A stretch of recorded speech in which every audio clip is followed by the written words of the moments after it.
Hey everybody, it's Gamalad, and today I'm here with you all with some more Story of Seasons Friends of Mineral Town news, and there is a lot to be had.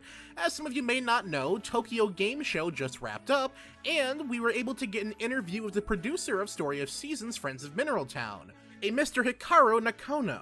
Now, it should be mentioned that he did an interview talking about a lot of these topics originally in a Chinese interview for the game. Unfortunately, I didn't want to cover that interview because there was no agreed upon translation as to what was being covered in that interview, and I wanted to play it safe and sorry before basically spouting off what was said in that interview, and for it to come back and bite me of it being a mistranslation. I have a lot of friends who are working on this game, and I would like to not make their lives any harder by reporting on something that wasn't the full truth, and then it becoming a problem for them when people go like, oh hey, but Gamalad said X, Y, and Z. No, Gamalad had a faulty source. So that's why I decided to hold off on reporting this, even though a lot of this information isn't relatively new. But there is a lot more detail in this interview than there was in the original one, and I'm more appreciative of that than anything else.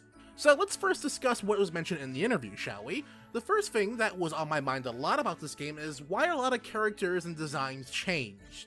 And that's actually the first thing they talk about.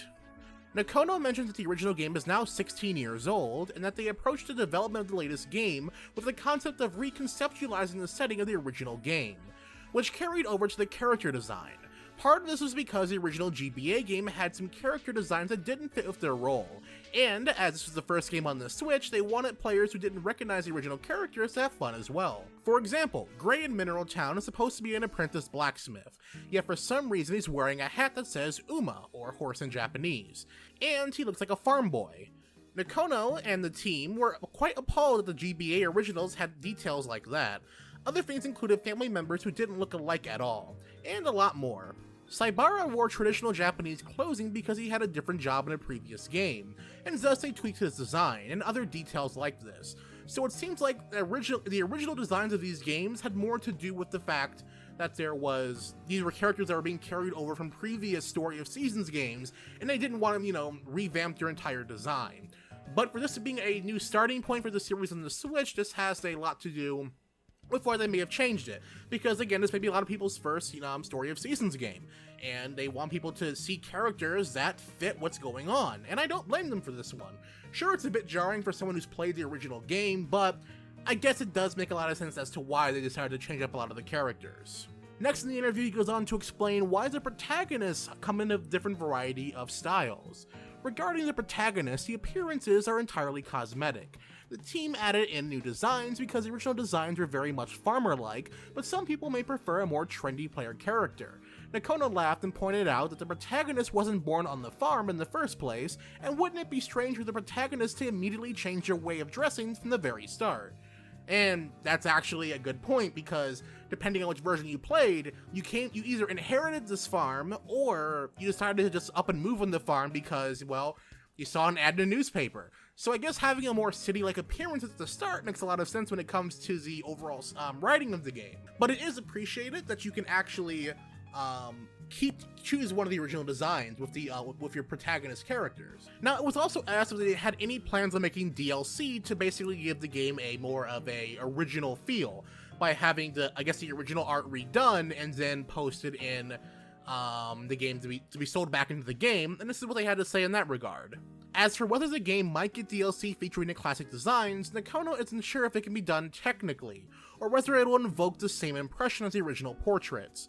Even if they got the original artist to do it, their art style has changed since then. He also doesn't know if the company would agree to it.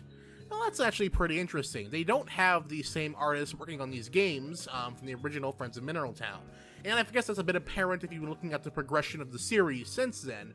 And, it's kind of interesting that they don't know if Marvelous would agree to it, which is something I find interesting.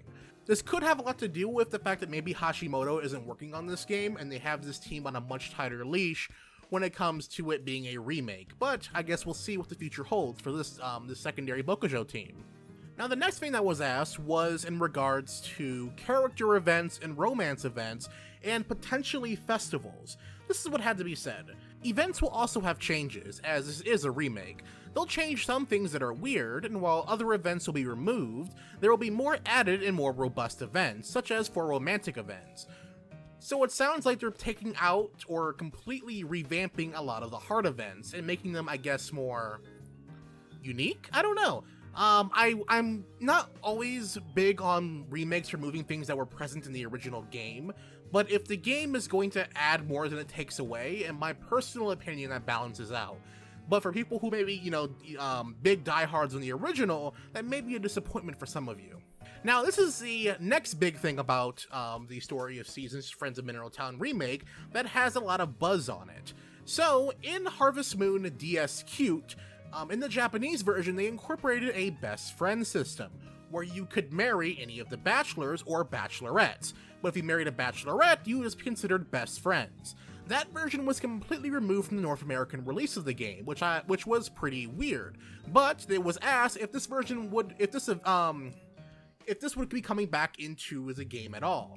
And this is what had to be said. The best friend relationship, same-sex marriage, returns in this game, although it may be named differently across regions due to varying laws. The Japanese version will likely stick with best friends. Now, Kono clarified that this is because Story of Seasons emphasizes players living freely. So, for the first time since DS Cute, the best friend system, or same-sex marriage, will be back into this game. So that's actually really interesting because it was only in the series one time in DSQ and was only exclusive to the Japanese version. For those who have any fears of it being removed, Xseed isn't a company that removes things like that from a game. They are usually the ones that embrace that type of those type of changes to a series, so I don't see Xseed for any foreseeable reason removing the best friend system in North American or European releases. I guess I'm just more curious as to how it's going to be implemented.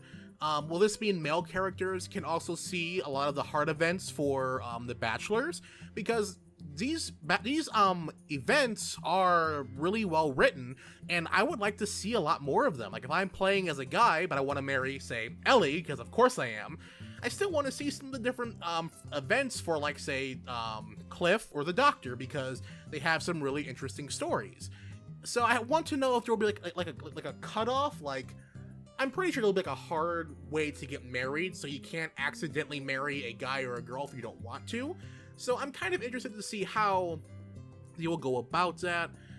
If it's something where it's like, you have to like completely intentionally get married with them, that's fine, because I'll just see all the guys' friendship events up till the red heart because I want to see what they go through.